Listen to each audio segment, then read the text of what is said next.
Well, welcome everyone to Next Economy Conversations. Thank you so much for joining us. This is our second edition of Next Economy Conversations. This series is co-hosted by the Center for Social Innovation and the Social Innovation Institute, and it's powered by Fix. Our title sponsor for Next Economy Conversations is Fix. Fix is the easiest way to plan, track, and optimize maintenance. They're the first open computerized maintenance system platform that mixes innovative technology with a focus on partnering with customers to help them organize assets, manage work, and connect to business systems and make data-driven decisions. More than 2,600 companies in over 90 countries trust Fix to help evaluate, buy, and implement maintenance software and simplify their journey to modern maintenance. And if you'd like to learn more about their work, you can find them at fixsoftware.com. As we mentioned, this is the second event in a series called Next Economy Conversations, where you'll hear from incredible leaders who are helping to make the recovery from the COVID-19 pandemic one that creates positive change and that builds the next economy, one that is sustainable, equitable, and prosperous for all. Each month, we invite a new guest to hear about their personal journeys, their successes, and their visions for the future. At CSI, we always start our events with an acknowledgement of the land, even if we're hosting virtual events. So today we want to acknowledge that for those of us who are in Toronto, we're gathering on the traditional territory of the Huron-Wendat, the Haudenosaunee, the Seneca, and the Mississauga of the Credit First Nations. As we think and talk about social innovation, we are sometimes discussing a shared vision for a sustainable and just future. However, it's critical that we also reflect on the past and the present to consider how we can strive towards more inclusive, resilient communities that incorporate and respect many different ways of knowing and being. And as we move our work and our lives into the digital realm, this also means considering how patterns of inequality can transcend these spaces. So on that note, we want to share this quote from Alexander Dirksen on decolonizing digital spaces. Meaningful change begins with recognition of technological innovation as a fundamentally human endeavor. Behind the sleek glass and metal enclosures of our lithium-charged lifelines are people, with each line of code carrying with it all the complexities of human existence. Technology is not a neutral force, nor are digital spaces safe spaces for all, instead mirroring, replicating, and at times exacerbating the real and pressing realities faced by Indigenous peoples and other marginalized communities in physical spaces. A social justice lens must therefore be applied to all that we discuss, design, and develop in the digital realm. So we encourage you to consider what it might look like in your work to apply a social justice lens, whether you're also hosting emergent conversations or if you're participating in them and shaping them. Without further ado, I'm delighted to introduce our guest and our host for Next Economy Conversations today. Our guest today is Jeff Cyr. For nearly 20 years, Jeff has provided strategic leadership for Indigenous, not-for-profit, and government organizations. He is Métis from Manitoba's Red River Valley and a proud husband and father. Jeff is a co-founder and managing partner of Raven Indigenous Capital Partners and the chair of the Indigenous Innovation Council at the Indigenous Innovation Initiative. He has helped create and implement the Community-Driven Outcomes Contract, which is a unique pay-for-success social finance model, as well as the Indigenous Solutions Lab process, which earned him an Ashoka Fellowship. Jeff will be in conversation today with our CEO at the Center for Social Innovation, Tonya Surman. Tonya is fueled by her belief in the power of collaboration and belonging. Tonya and Jeff are both Ashoka Fellows and recipients of Clean 50 Awards, so their paths have crossed many times, and I'm sure that the conversation today will be awesome. So Tonya, I'm going to hand it over to you to share a bit about what we mean about the next economy and to get the conversation started. Perfect. Thank you so much, Zoya and Barnaby. And welcome, Jeff. Welcome. It's so wonderful to have you here. You are our second guest for these Next Economy Conversations. We had the privilege of bringing Bill Young to start us off. And when we were thinking about who we wanted to bring in, I thought, oh my God, the incredible work that you are doing with many of your colleagues at Raven Capital is just, it embodies next economy for me. And it does that because I know that you and I have both had long paths of looking and analyzing what is wrong in the world, and that we have both turned a corner to say, okay, enough. how do we start to solve these problems? And that is what the Next Economy conversations are about, and about what we're trying to do at the Center for Social Innovation, which is to fully understand and do our very, very best to learn and listen and reflect the seriousness of the issues that we are facing as societies and in communities.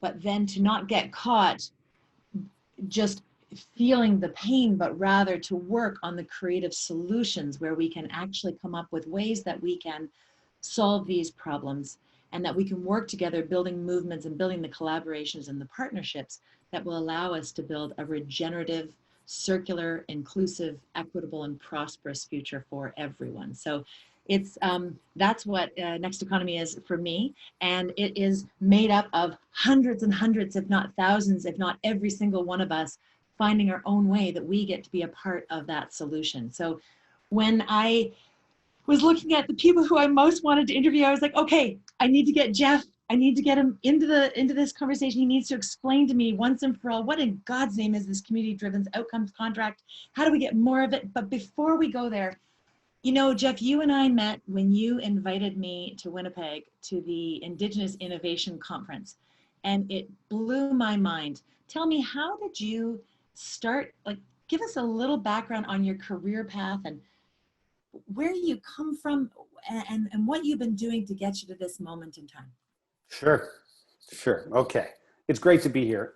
Clearly, we're like souls in terms of what we're trying to accomplish for people on Mother Earth.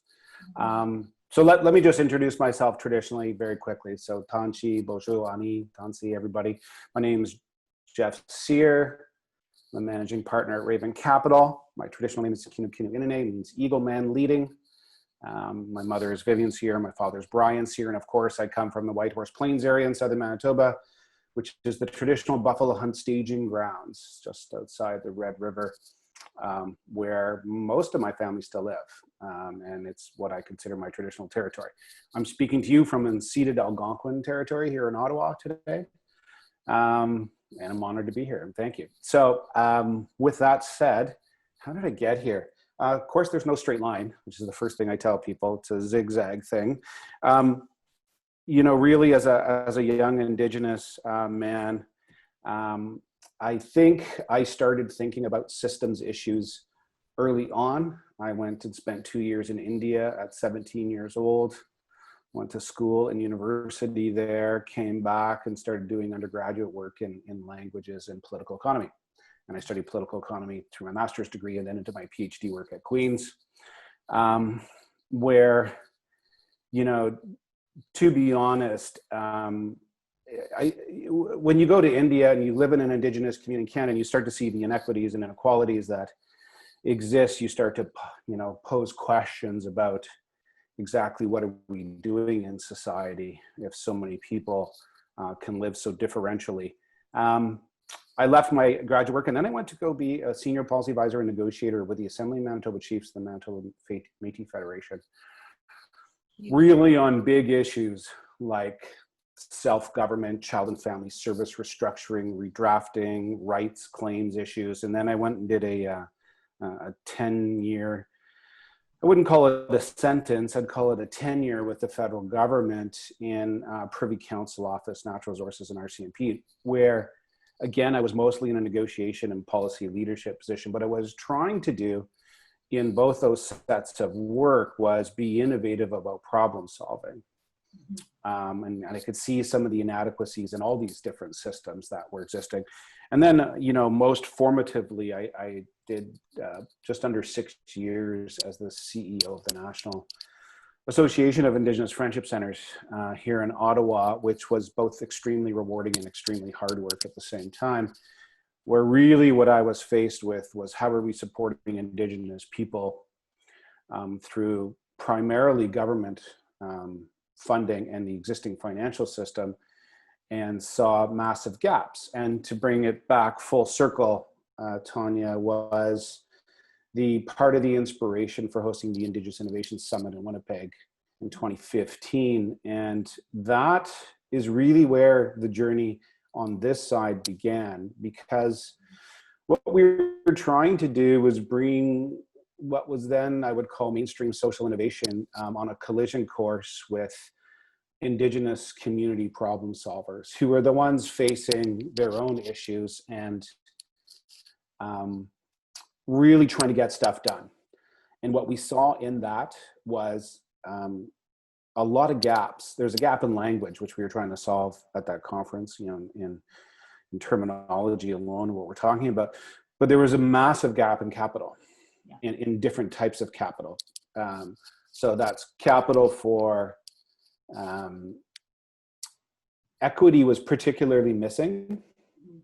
Early and growth stage equity was nearly absent. And the financial system has all kinds of racial bias built into it, I have to say. And I see it in the entrepreneurs from communities.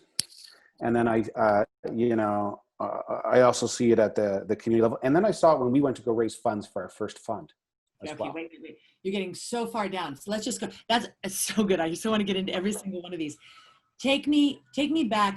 I actually think that this, your time at the Privy Council office must have been a profoundly impactful period of time to be able to see how systems work, how power worked, and how you could facilitate change. And I guess just to kind of reflect a little bit on that role, and then we'll because I think you uniquely had a profound perspective of what was possible in that. And I guess I wonder what you say you learned in that. Yeah, as I reflect on it, it was an exceptional opportunity. Mm-hmm. And I worked with exceptional people in the federal public service by and large. But my reflections would be that it was massively rewarding and massively frustrating at the same time. As an Indigenous person working in there, you kind of looked at it and go, well, do we really want to make change? Because if so, why are we doing these policies and why are we doing these programs in this way? Mm-hmm. And it's I can't blame government per se, because this is how government has been structured for a couple hundred years. This is how it works. And there's a whole bunch of muscle memory in there. And there's certain things the government is very good at, and certain things, at least in my opinion, it's very bad at, or does not so well, maybe to be kinder. It does not so well at,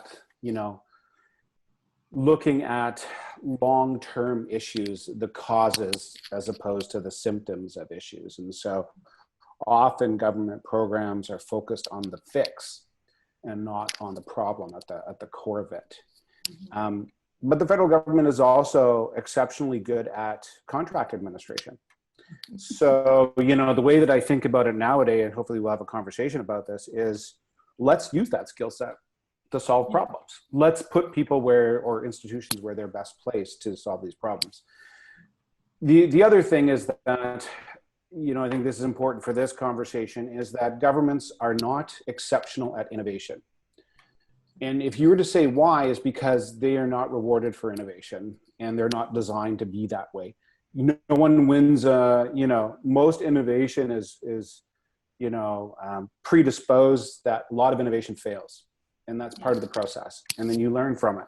But if you run down the halls of government yelling, hey, my initiative just failed, you're probably not going to get that promotion or reward that you're seeking from it. So for a number of years, every time they'll ask my opinion, I say they need an auditor of social innovation as much as they need an auditor general. If we had two, one who's creating fear and one who's creating hope, maybe they'd balance each other out. But no, I think you're right. The government is really good at preventing risk and not particularly good at innovation. So after you did that, you learned all those things, and then you went into the Friendship Centers movement. And so just tell me a little bit of that and what you learned about the funding system at that point, and then we'll get you into Raven.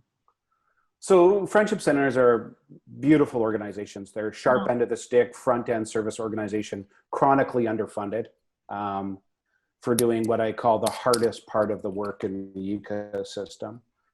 But what I learned in particular about funding is, a couple things. One is the government was never particularly good at impact measurement. So when it sought the results of its funding initiatives, it would look at outputs and not outcomes. And so with that viewpoint, you design things differently. So that's the first thing. And the second thing is that there is a kind of, I don't know how to put it, there's a systemic bias inside government, which I commonly refer to as the will to control. Mm. So I was a bureaucrat, and I was as well guilty of that in some of the things that I did. And, you know, hopefully wise enough to eventually recognize that that's what I was doing. But the desire to control and not give up control of the ownership and the creative and the co-creative process that can happen in communities on the ground means you get highly, highly inefficient programs that are focused on the reporting and not focused on the outcome. So if you want to take away key lessons for me were those. So funding inevitably was not getting the desired outcomes the vast majority of the time that government was trying to do it. Mm-hmm. Wow. It was, and I remember that's just about the time you were about to leave that movement is when you and I met. It was right. With the Indigenous Innovation Summit, which blew my mind in Winnipeg. And you said, I think we need an Indigenous financial intermediary. It was something a little bit less defined as then, but it was, I think it was a really, really phenomenal moment. And I'd love you to just talk about where did the idea for Raven come from? What were the impetuses, and what are you trying to do with Raven Capital? Now we're on my favorite subject. I've got one more after this, which is I can't wait to talk about the diabetes project. So anyway. So the idea came from, as I said before, we had conversations with probably 2 or 3 dozen Indigenous enterprises, both at the community and the individual level. Mm-hmm. And overwhelmingly, the problem was access to capital. So, you know, and it didn't come necessarily to me right away. It was 4, 5 to 6 months afterwards, after the summit, when we keep getting the reach out to how can I access and how can I access and how can I access different things.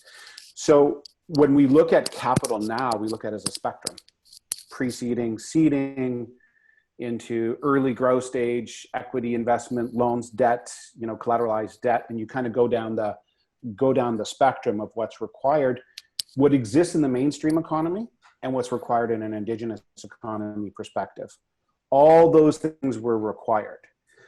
We thought, well, at the time I thought, until I ran across a gentleman named Stephen Nairn, who's a very experienced impact social capitalist, who's one of my business partners. He's our chief investment officer now, who'd been doing work for 15 years in sub-Saharan Africa. And we kind of looked at it and said, well, the thing that we see that is missing is Indigenous owned and led capital. Yeah. So it exists in 2 senses already in Canada. The first, it exists in Aboriginal financial institutions, but they do a very specific type of capital. That is collateralized debt, small cap, so up to $250,000 in collateralized debt, which is great. It serves an incredibly important part in the market. And then there's Indigenous trusts, but Indigenous trusts are a relatively new phenomenon in Canada, last 30 years, getting their feet under them about how they want to invest. But what doesn't exist is Indigenous investment vehicles. That's the problem. And so given what we saw, given those who approached us, we said, we need equity, Indigenous equity. And I wonder if we can raise capital from the non-Indigenous world to invest in Indigenous enterprise and prove them that this can be done. So when we first started, we targeted a $5 million demonstration fund. I remember. And now we're at the place where we've surpassed that. We've been asked to hold the fund open. We suspect we'll close between 15 and 18 million this September. And we'll deploy the rest of that capital. It's really good because, and we've increasingly drawn in larger investors, which means that it's coming around like inside the ecosystem. So, I mean, that's, you know, I know your question was how we started, and this was in 2016, we started to ideate. 2017, we said, let's start putting the structures together. They are very expensive to put together as a small cap private equity fund. Got a little bit of granting help from some of our friends in the system. But I would like to tell everybody on this Zoom meeting that we didn't draw a salary for 2 years. It's not really a way to get rich. Just want to let people know, you know. I know there's a temptation to think that's what happens, but that's not what happens. But it is amazingly exciting to work with these businesses, and hopefully we'll get a chance to tell you about some of those along the way. Well, listen, tell us a little bit about that, and then I want to get into the community-driven outcomes contract, but I also know that you're doing a lot of other things. So maybe just provide a range. You're making investments. You're doing that right now. How is the first $5 million fund gone? Like give us some stories of what that's gone into. Sure. I mean, look, we see Raven as a three-legged stool. We like to call it a three-legged stool. The first part is the fund. The second part is outcomes contracts. And the third part is ecosystem acceleration. A little bit on the charitable side where we do some work on that, and we're running an accelerator. So on the fund, we did our first closing, what they call the first closing of the fund, in May of last year. And since then, we've done a second closing in this January. We've placed 6 investments. You might have heard of some of them. The first investment was with Economies, which is an Indigenous SAS software service company out of the Songhees First Nation, Victoria on Vancouver Island, who do groundbreaking work in this space. And they're doing an Indigenous data sovereignty app now, which has just completed its first MVP and is about to go live in the near future. I can't remember the timing of it. And we've seen hockey stick growth in them. Nice. The one thing I want to say about the investing in the business, another one you might have heard of is Cheekbone Beauty Products, closer to your neck of the woods out of the Niagara region. Again, explosive growth and in a sustainable Indigenous cosmetics. Now, here's the important part. We are an impact first fund. So we are not there to be extractive of value. We're there to help businesses grow in the way they want to grow, and in keeping with Indigenous epistemology, in keeping with what the business owners really want to do with their business at the end of the day. So to be brief, we did 6 investments. We just completed our 6 2 weeks ago. And so we're still investing during COVID. It can be done. You can do Indigenous and in resilient businesses in the time of a pandemic. Fantastic. If your values align. So, and then we can talk about the other work as this goes on. Fantastic. So this is the big question. I think I actually asked you on here just so that you could explain it to me again. So when I first learned about the community-driven outcomes contract, I was simply blown away because it seemed to me to bring social innovation thinking, the power of collaboration, together with a social impact bond, together with actually solving real problems on the ground. And the first story was around renewable energy. Tell us and describe for us, what is the community-driven outcomes contract? Give us an explanation of what it is, but also how you get to it, because I think the how is as important as the what. So take it away. Yeah, it's probably more important at the end of the day. So I should, in all fair transparency, I mean, the first outcomes contract emerged after the second summit, the Indigenous Summit, the one in Edmonton, where the NAFC at the time and the McConnell Foundation and Government of Canada had set up an Indigenous demonstration fund to see what big ideas were out there. And this Aki Energy put in a proposal and was rejected. And was rejected because the sort of $100,000 of funding that was available at the time to each of the recipients wouldn't do anything for the Aki problem. And it was a policy problem, really. And so the McConnell Foundation spearheaded what's called the peer input process, which fascinating, worked really well. An unusual cast of characters sat around the table to problem solve, and the entity turned their back, and we talked amongst ourselves. What it led to is a lab. process. Yeah. I don't think in the first couple months we knew it was a lab. We knew it after the first couple months of that's what we were in. And this is at the time Raven was just starting to. We were just putting it together, and I was invited to participate. And it occurred to us that we needed to go back to community and make sure that we understand what's the community's priority. What do they actually want to accomplish with this? And this first one was about geothermal installation and on-reserve housing. It was an energy transformation on a house-by-house basis. It's 125 homes was the target and 3 on-reserve communities. And the problem was the way that the funding worked previously between the federal government, Manitoba Hydro Utility, and the service provider, which was Aki Energy. It was an extraordinarily clumsy funding system with huge amounts of paperwork, and really was based on individual sort of credit ratings by home. And it was a very old school in terms of how it worked. Although Aki had managed to do $15 million of installations up until the point that they got this policy problem where it could no longer be done that way. The innovation ended up being, well, the net beneficiary of a geothermal system is the government of Canada. It's the individual user at a 50% reduced power rate. But really the end beneficiary is either the band, if it's paying on a block funding model, or it's the government of Canada, which means it's Canadian taxpayers. Yeah. So given that, how could we approach it differently? And the idea was, why don't we upfront the investment from private investors? Tag a rate of return based on success, a pay for performance model that the Indigenous social enterprise itself leads and installs with the cooperation of the band. The band actually become owners of the social enterprise at the end of the day.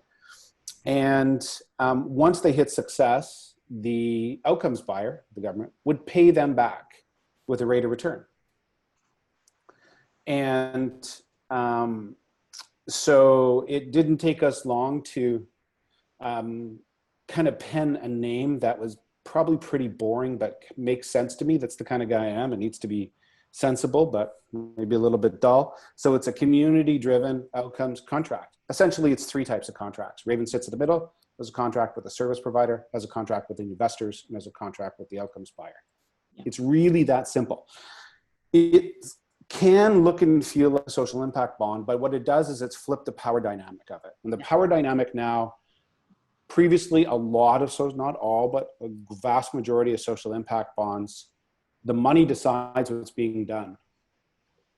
In this case, the community first determines what its priority are and how it's going to get there. And then we go in search of capital and the outcomes buyer in that case. And then we, Raven, play a facilitation role. So to me, it's about the process, the power dynamic shift. There's a bunch of innovations that happen in the middle of this. Necessity is the mother of innovation. That, as we at Raven were doing this, and it kind of occurred to me that maybe we need a rate card. And the rate card could value the social outcomes as much as it values the economic outcomes. So we started to value things like cost avoidance to the social assistance system when you're hiring First Nations workers on reserve and training them to HVAC level jobs. Oh, interesting. So you can start to value a whole bunch. You can value GHG emission reduction.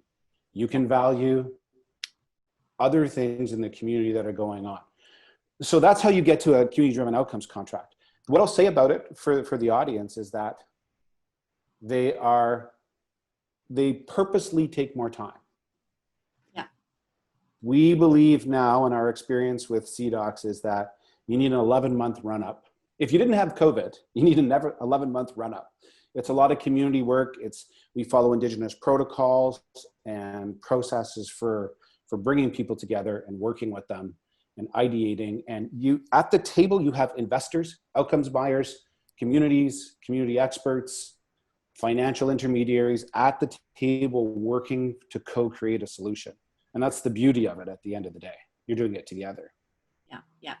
And so when I was looking back and reading this, so first of all, it's amazing. And so I'm gonna repeat it back to you for the listeners, but also to make sure I get it right.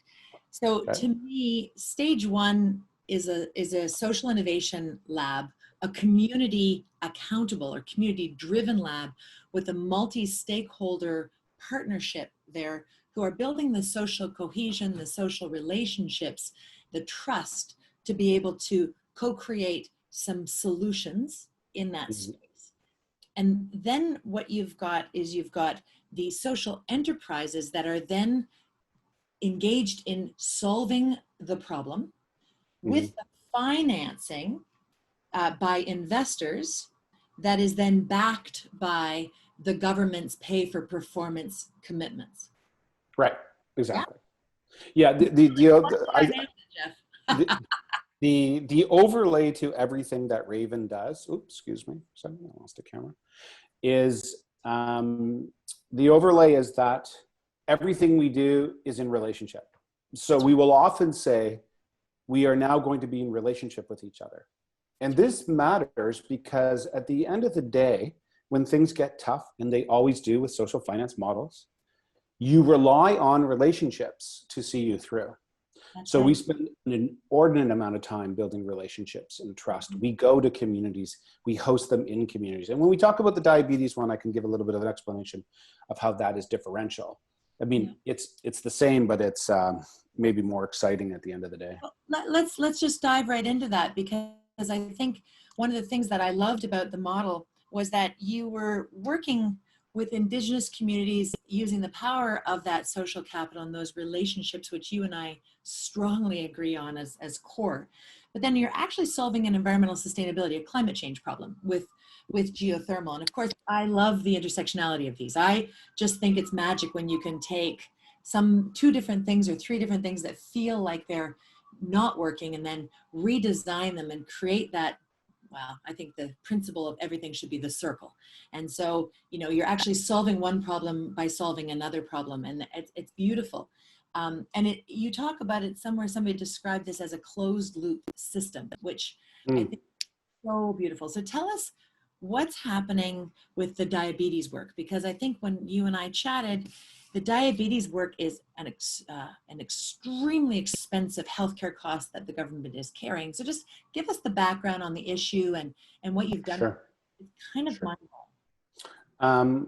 You know, I think we were approached to do this. So the 6 Indigenous communities, 2 in Prince Edward Island, and 4 in the Island Rake, so remote fly-in region of northern Manitoba, along with their longtime partners, the Lawson Foundation, who've been in diabetes research and work for 30 plus years, approached us to talk about, you know, they'd heard about the Aki Energy CDOC and said, can this be applicable? And in fact, it's applicable to most community level problems.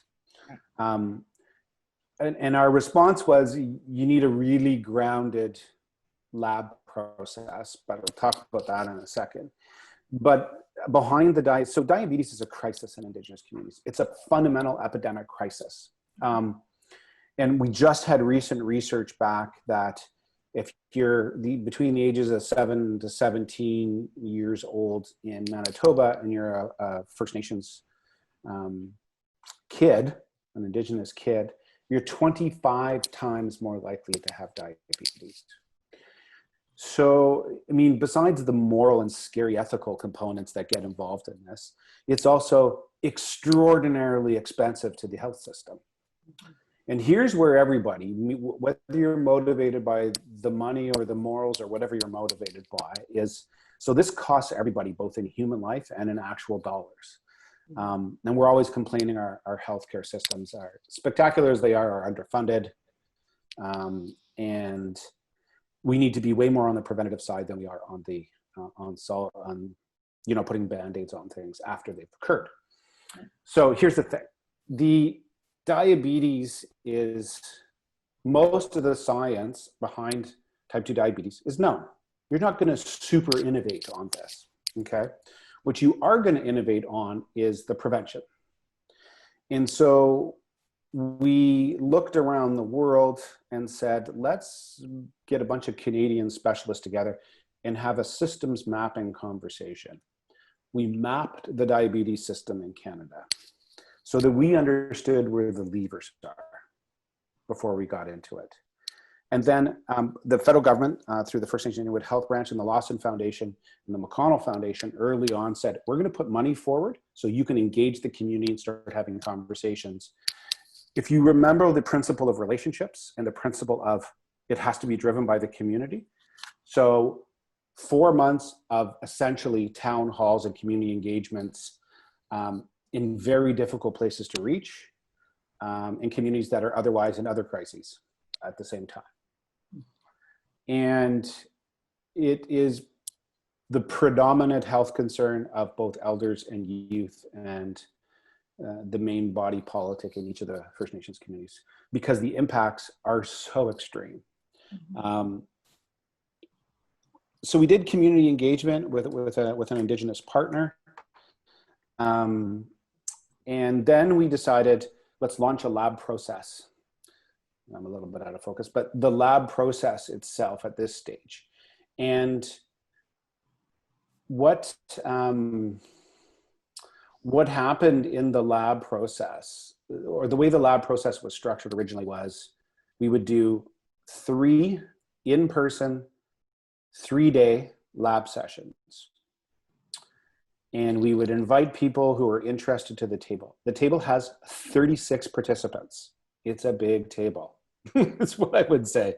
It's a big table to manage. We would ground it in Indigenous ceremony. We would ground it in Indigenous epistemology about how we would do this. And we would center the community throughout the process. We've held 2 lab sessions, one in Winnipeg and one on Abaquay First Nations and PEI. And they were amazing. We have spent the predominant amount of time building common trust, understanding, and knowledge, and then defining principles and our theory of change, and exactly what we can hope to accomplish and to manage expectations. Because everyone thinks that you can do everything if you get into these situations, and you need to be realistic. We've seen 2 attempts, 3, I guess, really, attempts at social finance in the diabetes reduction space, one in Sweden, one in Israel, one in the United States. And they have been successful. The problem with that is that they also have access to healthcare system that Northern and other First Nations don't. So the contextual understanding is different. It took about, we put the invitation out and we had responses probably within 24 hours from 3 arms of the federal government, 4 arms of the provincial government, Diabetes Canada, 5 or 6 pediatric endocrinologists, community health professionals, the 6 health directors from First Nations, 3 or 4 investors. And it has been amazing. The table itself is amazing. We have and I can't be too definitive on this, but the way that we're looking at it is we're going to build a suite of interventions that the Indigenous community through social enterprise will run, based on both the asset base and the need. It will focus on training and employing and delivering through Indigenous people from those communities. And it will be a 5-year suite of interventions. We suspect that I suspect personally that this will be a diabetes reduction bond, which is underpinned by a community outcomes contract, which will probably be around $25 million at the end of the day. And that's only in 6 communities. So at some point we need to talk about scale, because we wouldn't do this. It's a lot of work, and we wouldn't do this if it wasn't about getting to the other 700 plus Indigenous communities. And that's an undercount. There's 642 First Nations, 200 or 300 Métis communities at least, and never mind Inuit and Inuit communities. We want to get to them all eventually.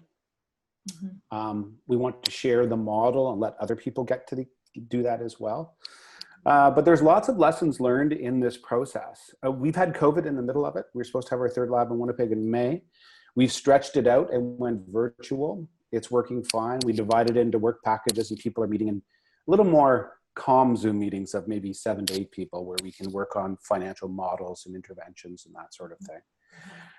There's a couple exciting things that I would say to your audience. One is that all 3 levels of government are involved, co-creating together working together. Mhm. The federal and provincial governments know that they will be tapped to be outcomes buyers. We know that there will be a rate of return to private investors. We've had it. Do you have a sense of what the rate of return is? Somebody asked that in the questions. Well, on the Aki Energy one, is a fixed 4%. On the diabetes one, it'll be a sliding scale, somewhere between 5 and 12. And the reason is because the cost to diabetes to the medical system are so high that you can have higher rates of return. You need really tight impact measurement on the other side of this to know when you're having success. But I'll give an example. Renal failure is the highest cost part of diabetes. Renal failure costs, for one person in Manitoba, $500,000 as the floor. Never mind transportation, cost to community, all the other stuff that come in. It's just, and that's 5% of the type 2 diabetes population, diabetic population. That doesn't deal with heart and stroke and amputation and care and management and all the other cost savings. And we know, the science is out there, it's not our science, that if you can prevent someone from getting diabetes who's in a pre-diabetic mode for about 3 years, 2.87, you've pretty much got them for life. If you can behavior change for that, you've got them. The difference in the Indigenous space is we also have to provide for food access, healthy, reliable food access, and we are solving for it. There are ways to do it, as it turns out. But you can imagine if you can take 10 people who would otherwise have renal failure and prevent that statistically from happening, you've already got $5 million.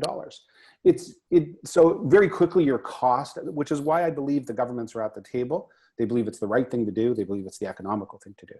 What I can say is we've had a request from the World Diabetes Foundation out of Copenhagen to enter into a partnership agreement to come along the journey with us to help support it, because globally we're failing at diabetes management. Every country in the world is failing at it. And it is, and by the way, it increases your underlying health conditions that allow you to get something like COVID-19 as well. It's one of the factors in that space, obesity and diabetes. So, I mean, I just talked a lot at you, so maybe I'll pause and see where you want to go, Tonya. No, this is absolutely amazing. We've got some great questions too, so I'll just bring some of those in. One participant asks, how do you see these contracts in relationship to the idea of social procurement? Oh, extremely. I mean, if I understand how the question is, how they're framing social procurement. So I'd love to talk about economics of the government of Canada sometime, or the Canadian economy, but in Canada, in the Canadian economy, the governments play a massive role, probably an outsized role than to some other countries because of their level of procurement in the system. The government has the power to change how it does business. And if you were to ask me to one thing that the government should do now, like today, and it can be done quite easily, is start thinking about social procurement. Change the procurement practice. One is buy outcomes and make it easy. Don't overcomplicate the system. And what we would say to them is, I want you to buy the outcome that out of 1,000 people, 323 of those people will not get diabetes. That's what I'm asking you to buy. And the investors put up the capital, and you're just going to pay for success or some shared risk amongst this. There's probably a shared risk model in here. I think that's a bit wiser. The other part about social procurement is the government of Canada just increased in the last budget on Indigenous procurement to 5%, from 1% to 5% as the goal, thanks to CCAB and their work, the Canadian Council for Aboriginal Business. I think that's the least that the government can do. In my mind, it should be triple that. We've got hundreds of years of colonialism to make up for, and the government should stop contracting. I mean, the way that economies become robust and resilient is not to focus on growth, but is to focus on resiliency and sort of distributed wealth and happiness, right? Those sort of factors. And so we should be doing social procurement more because it builds local economies much quicker and they're resilient. So I would ask everybody that in COVID-19, if we ask ourselves where the government put its resources to help people in crisis, food banks, charities, United Ways, community foundations, not-for-profits, soup kitchens, people on the front lines, social procurement should be a part of our business. That's where they turn to. They didn't say, hey, Royal Bank, here's $500 million, go help Canadians, because that's not how it works. And that's not the interest of those companies. I mean, maybe I'm being too hard on the Royal Bank. No. Let's you're jumping around in questions, but I want to go there because I just made our submission.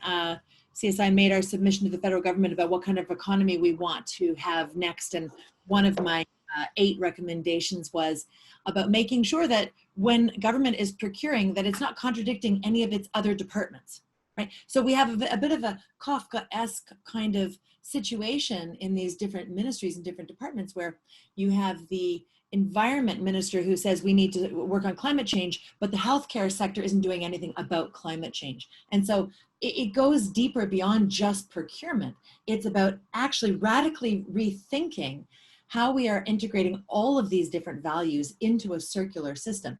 And, you know, indigeneity and the issues around community economic development and all of this stuff, how we're supporting this next generation of businesses is absolutely critical. So I guess, you know, I couldn't agree more. And I guess I'll just say the one of the questions that I'm seeing here, I just want to not lose it, is who in those communities is delivering these projects? And is that where Raven Capital and its Fireweed Accelerator and some of the other things that you're doing, like looking at it from an ecosystem perspective, you know, once you get the solution and you've had all of this incredible social capital built, you then have to work with the actual initiatives on the ground in those communities. And I guess just to maybe give us a little bit more visual on the kinds of work that's happening. I mean, I remember a video that you showed with a whole bunch of folks actually starting to grow their own food and stuff. So just tell us a little bit about the actual social enterprises on the ground and what you're doing to support those folks. Okay. So, I mean, first of all, we, through our fund, we invest directly in some social enterprises, right? Mm-hmm. It's a limited number. And what I can tell you about that is since the pandemic in March, well, February, March, our deal pipeline went from 15 or so to about 39 within about 2 months. And that is quality businesses, social enterprises looking for investment, looking for capital. Yeah. And I just want to make a distinction here, if I didn't make it earlier. A lot of businesses can operate on debt, lines of credit, loans, collateralized debt, when they can get it, in a racially biased system, when they can get it. Yeah. Yeah. But it's very difficult to grow a business on debt. Specifically those in e-commerce, tech-enabled, and other businesses. It's very difficult to grow on that. You're talking my line. If there are any investors in this group, they'll know that. So that's how we do it that way. Now, we understand that we have a somewhat nascent ecosystem, maybe 10 plus years old on the Indigenous side for social purpose organizations, social enterprises, what do you want to call them. And that we need to continue to build that, even to get those organizations understanding what investment is and how it would work in their business. What does it mean? And so we created something called the Fireweed Fellowship, which is an all Indigenous, written, created, led, and taught fellowship that lasts a year. 11 months. It's supposed to last 11 months. And our first cohort is a all women, Indigenous women cohort that we're focused on. Because in our early sessions, we had 70 to 80% Indigenous women who attended the early entrepreneurship sessions. And it's reflective of the deal pipeline as well, which is super exciting in my mind. So we created this fellowship. We got some support from the Government of Canada on the Investment Readiness Program to do that. The support we received was really to do the curriculum development. We have to fundraise for the seats because they still cost to deliver.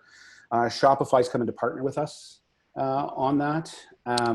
So starting to build a relationship with them, which I think it'll take a while to mature with Shopify on that. Their exploration of the sort of, how to work with, for lack of a better word, minority communities, specialized minority communities. But the Fireweed Fellowship is designed to take individuals or enterprises from the stage of, I have an idea, I've either sold some things, I've made some stuff, I have a service that I'm providing, and I just about to scale it. And how do I do that? What am I missing in terms of my skill set? Or what am I not thought through about my business model? Or in this environment, how do I pivot in the COVID-19 world to make this work? That we launched the opening call for applicants, I think it was last week or early this week, and it was very recently. And we're excited about the level of interest that that's caused. What that is to us is an ecosystem build. We're actually building the pipeline of social enterprises. But what we insist on is these are impact first enterprises. Because if you are a truck stop with a mom and pop restaurant, I mean, that's great, that's business. It's not particularly social impact businesses. We want them to be deeper in their social impact narrative. And we only invest in Indigenous enterprises ourselves. So, but we think, what I can tell the audience is that I am overwhelmed by the creativity and the amount of businesses come to the Indigenous space. I don't know if people know this, there are already about 50,000 Indigenous businesses in Canada, but the growth rate is quite extreme and really on the innovation curve side of the curve. I don't think I answered your question, Tonya, but that's an attempt. That's okay. All good. All good. I want to just take a moment to reflect on the what do you call it? CDOC? The CDOC. To me, and I want to get to the question of how you will scale and replicate the model. But before we do, I just want to notice that what it looks like to me is very much something I've been trying to work on in parallel with you, is this idea of how you build intentional economies, right? We talk about the next economy, and there's this idea that laissez-faire, you come into an accelerator, the entrepreneur has an idea, they go to an accelerator, they take their idea and they make a lot of money, right? And we know that that's not actually going to work anymore. We know that what we need to do is we actually need to become way more intentional about building the economies that our communities need. Now, they may not be as profitable, they may not be as, highfalutin. As I was laughing to a group, I said, I'm not looking for a unicorn, I'm looking for a camel, right? There's an article, it's like, we need a camel, a resilient enterprise that's gonna make it across the desert and has double humps and stores all the water. It's not particularly pretty all the time, but so it's interesting because I think when you start to think about what you've done with the CDOC, you have, your team has brilliantly put together the power of social innovation and all of the methodologies around labs and R&D and this beautiful, beautiful tool set. But then what you're doing is you're marrying it with acceleration supports and financing and all very traditional kind of, not traditional, but like, supports to be able to get those projects to the next level. And then ultimately you're also removing policy barriers and addressing policy concerns in the process. And so I think you've got another stool, another three-part stool where you're really looking at social innovation and collaboration, the acceleration and the policy change. And to me, the power of the model, which is so exciting, is being able to look at how you might apply that into a huge number of different challenge areas. Very intentional. So whether it's renewable energy and geothermal, which you've done in the first case, or diabetes in the second case. So the question for you, my dear friend, is, I guess I have a lot of questions about what skills, like how are you going to do this all? Who else is going to be able to do this? How do you replicate? Can communities do this themselves? All the things about how you get from, what did you say, 6 communities to 600. Yeah. What are your thoughts on this, and how do you see others being able to help support this incredibly important work? Well, there's a couple ways. and I want to talk about building economies of intention in a minute. But in terms of scale, I mean, the first thing that we're essentially demonstrating on the first one and expanding on the second. And I would say that we've had four other requests to do CDOCs in similar areas, but in different geographies with different folks involved. It's caught their attention and some global interest to do some work. But I'm focused here on Indigenous communities at home at the moment. There's enough to do. What we want to do, I think with the first one, is test the assumptions and the boundaries that we have as a financial intermediary about what's the art of the possible, where the problems are, where the barriers are. And I can tell you it was not easy. It was painful for the first one. Mm-hmm. All kinds of unintended things emerged. I learned lots of lessons about how to structure both a financial model, you know, what's the stepping in the process, what needs to happen in a lab. As we went into the second, so we actually did a second lab for Indigenous clean energy in British Columbia, which kind of stalled in the middle of it. Again, we learned more. By the time we got to the diabetes lab, we were much quicker. So we've become efficient. If we cannot do CDOCs with, forgive the terminology, some level of market efficiency, then we're not going to have a great luck in scaling it. So there's two things involved in that. One, we needed to be more efficient. We needed to understand how to apply it. There's three things involved. Second thing is the government, we're trying to get the government of Canada to put it, it has considered it. It has some of the fundamentals built into its Treasury Board, terms and conditions, that sort of stuff. But we need them to fundamentally create an ease of use policy and a window in that's ease of use. No point in the rest of Canada running around every single department of the government of Canada with a whole bunch of people who don't know how to do decisions on outcomes blind. Let's streamline this animal. Mm-hmm. So part of doing the first two or three of these things is to say to government, and they are doing that. To credit, they've been thinking about how to do this better. They're just not doing it quick enough for my liking, but that's not unusual. I want things to happen faster. And the third thing is to create these contracts of enough substance that the attractor to institutional capital is there. So at $25 million, you're starting to attract institutional capital. And for those who've never pitched before institutional capital, like pension funds or big banks or investment funds, is that it's the exact same amount of work to make a $10 million investment as it is a $100,000 investment. It's the same amount of due diligence. It's the same amount of work. Mm-hmm, mm-hmm. And you will kill yourself to do $100,000 investments. So for institutional capital in the billions, you need bigger investment vehicles to make it happen. That's the trick to scale. So you need processes that are efficient on the build side, on the co-creation side. You'll never get away from doing labs, in my opinion. They may be 11 months, they may be 4, but they're somewhere in there. They're elastic in that sense. Once you've done a bunch of them, it's probably way easier. You just borrow models and copy things and keep it cost efficient. And, you know, and as you get ready for big capital, they are looking for a home.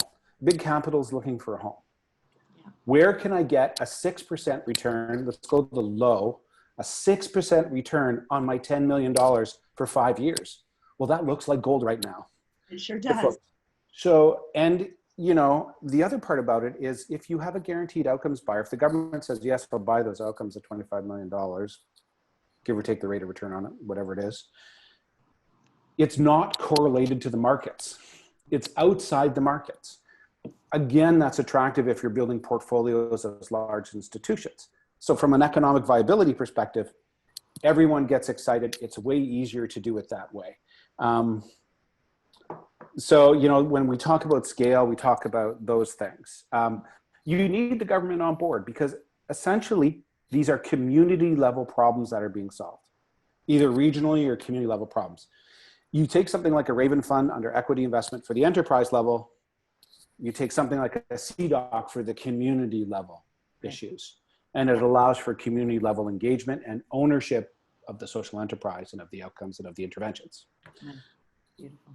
There you go. I think you figured it out. So the question is, you and I have been in policy consultation after bloody policy consultation. I believe we're like, I keep seeing you across the boardroom, kind of going, what do you, so, you know, we've been at this for a while, my friend, and I want to just ask you, you know, what do you think about our economic, this moment in time, our economic system? What do you think we need to do to build a reconciliation economy, the next economy, one that's regenerative? Like, what do you think? Bring in all that policy stuff. I love listening to you on, you see things in a way I wish I could. I don't know about that. I mean, mostly I drive towards how do you actually get stuff done, but I've been thinking about this a lot lately. We have had a lot of policy, there's a lot of policy consultations going on right now, how about rebuilding the economy, which gets into fundamentals. Right. So I'll give a little bit of my perspective on that for what it's worth. My perspective is, if you look at the stock market today, it's a very bad reflection of the economic fundamentals in economies around the world. Agreed.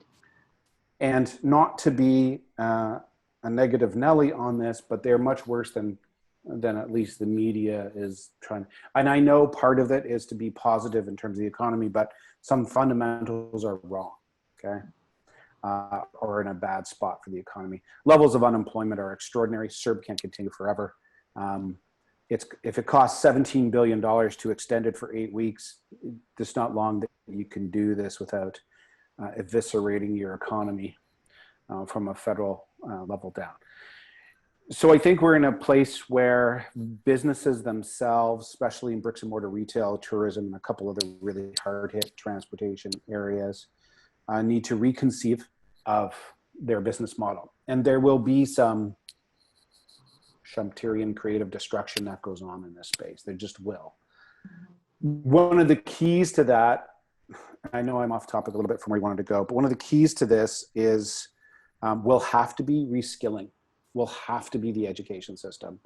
And how do we reskill workers in this space? I'm not sure I have all the answers to that. I mean, I'm not spending all my days, well, it's not true. I spend most of my days thinking about it, but it's about how, you know, how are we going to pivot businesses and models?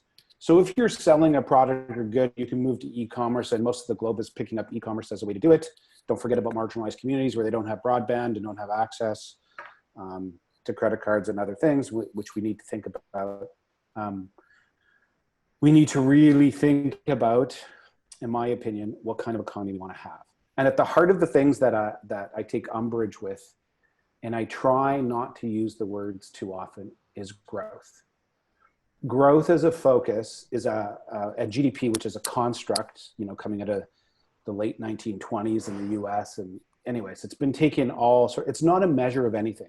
GDP is not a good measure of anything, in my opinion. What we need to build is human-centered economies about the type of lives that we want people in our country and other countries, if we're involved in that, to live. And how do we best do that?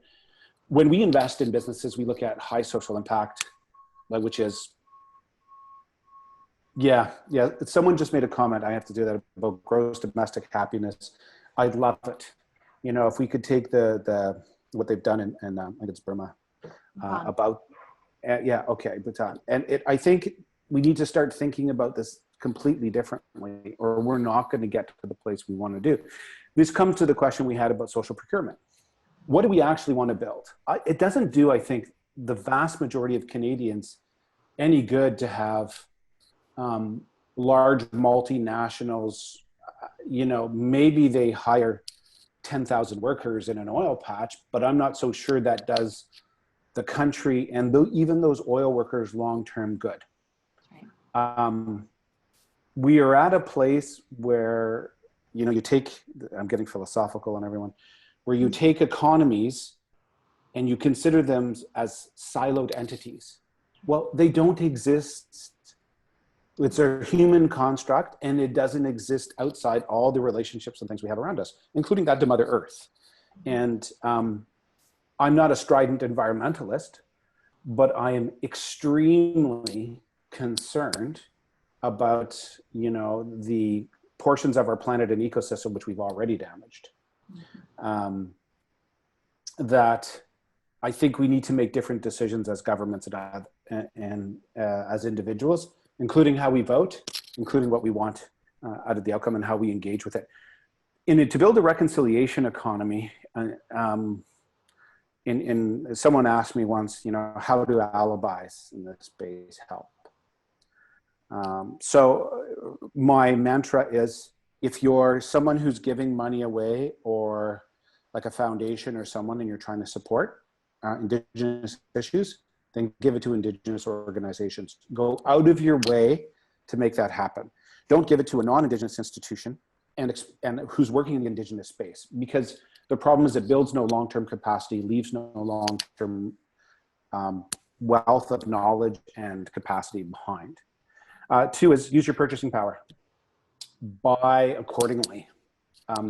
Consumerism is one of the huge drivers of every global economy at this stage. And while it's difficult, painful, and sometimes more expensive, we should be able to, in a reconciliation vein, do that. What I hope to do, or I think what we hope to do at Raven, is to democratize Indigenous investing so that the person who wants to put $500 in, 5,000 or 500,000 has the capacity to do it. We've looked at it, and the only thing is it's a little more costly and has a little bit more regulatory hurdles, but it can be done. You've done it, Tonya, at CSI. It can be done. From our perspective, it's a little bit complicated from what we're trying to do, but we'll probably come around to it in fun too. So we'll look to ways to make that happen. In the outcomes contracts, we don't have limitations. We accepted 2 or 3. Our first individual investor was a 20-year-old Indigenous woman who had somehow managed to save $20,000 and put it into an energy outcomes contract. And doesn't that just delight you when you see how we can actually create these circular economies, these virtuous cycles where we're actually building these closed loop systems? I remember with the bond, McConnell had been an investor in our second bond, and I have to tell you, they're a funder for our charity. And there was just something so delicious about writing a check to them for a second, to give them our bond payment, and then to be able to get that money back through granting. It was just something so virtuous. So, I mean, I think your CDOC model, Jeff, and the work that you've done is, I mean, it's world class. And I have no doubt that the rest of the world will be seeking you and Raven Capital out to help them to break through on this. I mean, I'm truly blown away. I think you've really found the right mix of different tools to be able to crack open new opportunities for Indigenous communities. And I just have to say, I want to say thank you. Thank you for your incredible work. Thank you for your incredible insight. Thank you for explaining it to me again, because I really really appreciate really getting it deep into my thick skull. It is such an honor to be walking this path to building this new economy and this next economy with you. I know that our listeners and they're already saying great speaker, awesome, really insightful. And if there's anything that we can do at CSI to help to continue to nourish this space, just keep doing great stuff. Don't burn out. That'll be another one. But burn out first so that we get a whole bunch done, and then don't burn out, okay? Because it's the nature of the Ashoka Fellowship, I think. Let's just burn it out. So Jeff, thank you. Thank you, a million thank yous. And I know we're going to open it up to questions. I know that Zoya probably has quite a few for us. So I'll turn it over to you, Zoya, to ask all the questions. She has somebody in, you know, I know, it happens. I had my laundry, my dog. Oh, good. Yeah, Jeff, thank you so much. Thank you for sharing about who you are, the values that you live by, your work at Raven, and your thoughts on a human-centered reconciliation economy. That was really great. There were a couple questions that came up. One of the audience members is a business school professor, and I'm going to broaden their question a little bit. They were saying it would be awesome them to share case studies and examples of Indigenous-led innovation, investment vehicles, and targets with their students. So we're curious, are your learnings from your work at Raven and the successes that you've had, are they being shared publicly? Is there a place where our audience can find that information? Sure. You can hear me okay? Yeah. So we're really super small team at Raven. Let's just let everybody know. I have just completed the case study on the CDOC, the Aki Energy CDOC. I completed the narrative on Monday, so that's pretty fresh, and produced a video that goes along as an explanatory about how that works. So for the business school professor et al., you can go to the Raven Capital Partners website, which is ravencapitalpartners.ca, and click on the social finance tab, and the video's there. And I think the case study's up. If it's not, it'll be up shortly. I will do a second case study on the diabetes lab. That probably will not be done until the new year, till Q1 of next year. Mostly because it's too live, like we're still really in the middle of it. There are some examples on our website of Indigenous social enterprises who we've invested in. So you can take a look at the sort of things that we were investing in as examples. And then if people want to reach out directly to me, you feel free to give them my email address. Happy to help out where I can and provide examples, because I know some other examples that Raven's not doing everything. There are other people out there who are in the space doing work. That we can share what people are doing that's sort of game changing in that sense. Yeah, I mean, I think I just going through some of these Q&As around the limitations of a Raven Capital to get to all of these communities and how, Sure. scale. I mean, you feel free to comment on that one. I'm going to work on a better one too, another one. Okay, all right. So I'll you're right. There's only one Raven Capital right now. I suspect that won't always be the case. We're first to market now. That's not likely to stay that way. The reason that it may take a while is because it takes forever to make money in venture capital. It takes like 8 or 9 years before you see any return. Like, I know people think venture capitalists are these very rich people that's not actually how it works. Most of the time you're raising money from other people to invest it to make money. We've been approached, just as an interesting side note, I've been approached directly from 3 organizations in New Zealand, 2 in Australia, and 5 or 6 in the US to create Raven funds in those jurisdictions because they don't have it. So, but the thing is what I say to them is we can help you on fund structuring, investment philosophy, how to decolonize investment, the way that we do it, and what that means. But it takes local knowledge of local people to make investment work. That's right. To be honest. So you just end up hiring local people, which is exactly what you should do. But we are talking to some larger international foundations who may want to do something in that space. We'll lend our expertise as we can, but we see ourselves as having a direct obligation to our Indigenous communities in Canada first. Mm-hmm. So we will concentrate here, and only if we have the bandwidth will we try to expand. In Canada as well, you have some really good non-Indigenous social finance intermediaries who are at work. I can think of folks at the Edmonton Community it's the Edmonton Community Foundation, but it's called the Social Enterprise Fund, which is Jane Bisbee and crew. I can think of folks at the St. John's Community Fund, at the Hamilton Fund, New Markets. They would love to work with Indigenous entrepreneurs. They're not Indigenous, but they're good people. And we also do co-deals. We co-invest. We did a co-investment with the Business Development Bank of Canada. So there are ways to make it happen. And we have lots of conversations with the NACA and the Aboriginal financial institutions because they do debt and we do equity. And sometimes those goes hand in hand in terms of a single investment. So I think there's others to work with. We hope that, there'll be more of us eventually when that Raven is larger and can do more in the space. So. Yeah. It's fantastic. Jeff, is there any question that you think I should ask? Well, I pulled up the Q&A. I did the panelist mistake and I pulled it up. And so someone asked, has there been any success in using crowdfunding. And that's kind of where I was going at in an earlier response was, the short answer is no. The long answer is we hope to get there.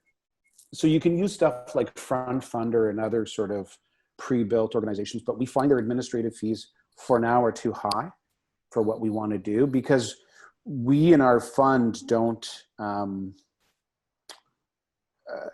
we don't promise the Silicon Valley VC type returns. You get 20x.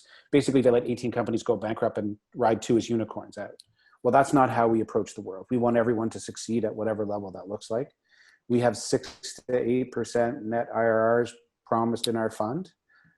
We think we'll outstrip that, but let's keep expectations manageable for everybody. But it also means we take a different approach to investing. So for crowdfunding, we would like to get there soon. Right now, our fund is a minimum of 250,000 LP. You need 250,000 to come in. We would like to get to a place where that's much smaller. You don't have to be a registered investor to do it. But I think that's fun too. Or it's the social finance contracts. So, yeah. You know, one thing I'll just say, you know, it came up today at my board meeting right before this call was this concept of growth. And Jeff, one of the things that I love hearing, and I think it's so important, and I hope that the participants on the call are listening on this one, which is, you know, the managing of expectations, the perception that we're all going to get rich. We have an incredible opportunity right now to shift the paradigm of what success looks like. And until we do, we're never going to get at the core challenges. And so I love hearing the questioning of growth, the questioning of you know, GDP as the big measure. I would even go so far, I kind of get a bit wild in this, is like the concept of the job. Right? The job is a KPI imposed on us by governments with understanding of how they're going to stimulate an economy. And so I think one of the things that we have to really look at is, you know, what is the value of a job underneath that, right? A meaning making, value exchange, having access to the resources we need to live prosperous lives that are not necessarily about growth or money or more. So, you know, when I see what I feel this next economy movement is about is really confronting some of the fundamental assumptions of the Silicon Valley approach to the economy. Mariana Marzacuda does this very, very beautifully, where it basically demonstrates that the big tech companies all got government funding to get started, yep. Right? It's like, and they don't ever get recognized. And so this very interesting question of how do we build prosperous, regenerative, and equitable economies that really put people and planet first, and that it's not about bigger and better, but rather about nourishing our souls. Right. So you know, go ahead. We have a concept, well, it finds its way in most of the Indigenous cultures in Canada, for sure. In Algonquin, it would be Bimadzwin or Mino Bimadzwin. The translation roughly is, and you need a philosopher to really understand it, but the translation is, you know, living the good life. It is based on sort of 5 pillars of clan teachings, which I don't have memorized, but it includes spirituality. So the 5 pillars are, you know, home and hearth and spirituality. And so it goes through those. It almost never goes to profit. And when we talk, so we have an elders advisory group who we as Raven go to so we can have these conversations. To make sure that we're not out of touch with folks. And we talked about money. And most cultures see wealth, and that means the hoarding of it, the gross amount of wealth. And I'll give you an example about what I mean about this in a second. As a mental illness. Wealth was designed to be given away so that everyone prospers. Sounds a little communistic when you think about it, but that's not the way it's intended in that sense. And here's where I think we need to be very thoughtful about what kind of economy we need to build. If you take a Jeff Bezos, who's approaching $1 trillion in valuation or has already reached that, as both an individual and a firm.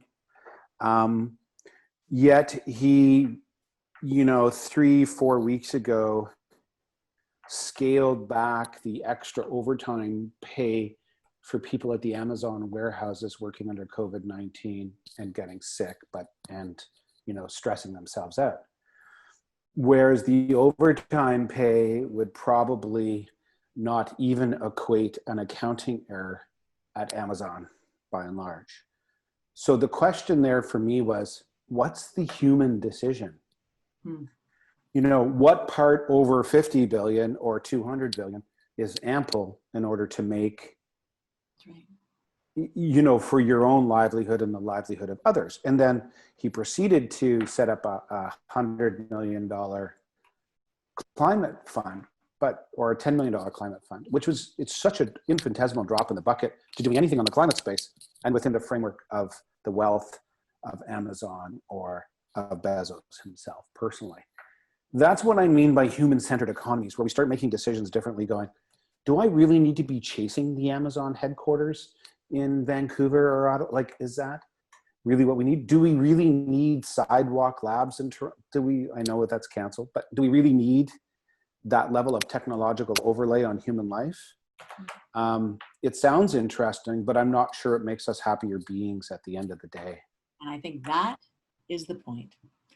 And I'm looking at Zoya, and she knows it's time. It's we got 1 or 2 minutes just to close. Jeff, I can't agree with you more. If we can each ask ourselves, what is success? And can I feel it in my body? Can I actually live success? And right now I feel so successful because I got to spend the last hour and a half with you, all of you. So thank you very, very much, Jeff, for taking the time, for sharing your wisdom, your insight. No problem.